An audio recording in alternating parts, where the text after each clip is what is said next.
What is going on, guys?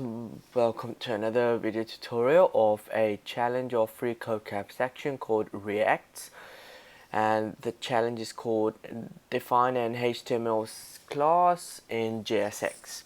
So it says that now that you are getting comfortable writing JSX, you may be wondering how it differs from HTML. So far, it may seem that HTML and JSX are exactly the same.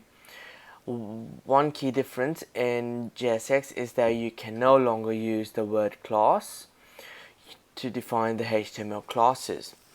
This is because the class is a reserved word in JavaScript. Instead, JSX uses class names. In fact, the naming convention for all HTML attributes and event references in JSX become camel case.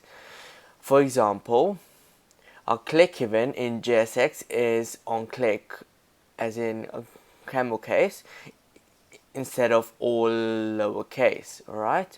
Likewise, on change becomes camel case instead of all lowercase, as in on change in camel case.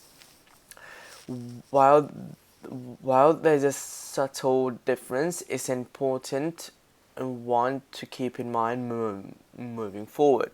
I think so. Essentially, we're saying that the keyword that we used to apply in HTML calling classes to our divs or any elements, in JSX that has actually changed to camel case. So instead of class, we would use class name with a camel case. Alright, so the exercise says that apply a class or my div to the div provided in the JSX code.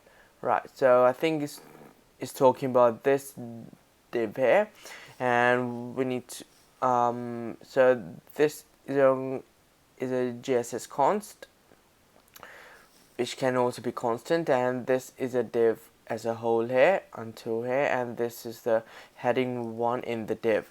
So it's saying that apply a class or my div to the div provided in the JSX code. So that's the code, that's the div, and we need to apply a class called my div. So because we are in JSX, I'm not going to use class, I'm going to use class name as an uppercase. Alright, and I'll simply do my div. Alright, hope that makes sense, guys, and I'm pretty sure it's correct. Let's just run the test, and yes, it says we knew you can do it. Oh, I know I could do it as well. Anyway, guys, I hope you have understood the concept between class and class name. Oh, one more thing that I forgot to tell you, as in the reason why we use class name instead of class, because class is a reserved keyword in JavaScript. Okay, and JSX is a extension of JavaScript, so we can't let HTML and JavaScript or JavaScript and HTML get confused. Alright, I really hope you understand the concept of it, and if you haven't, drop me a comment below and I'll make sure I'll get back to you guys as soon as possible. Until then, have fun experimenting, and I'll see you guys in the next video.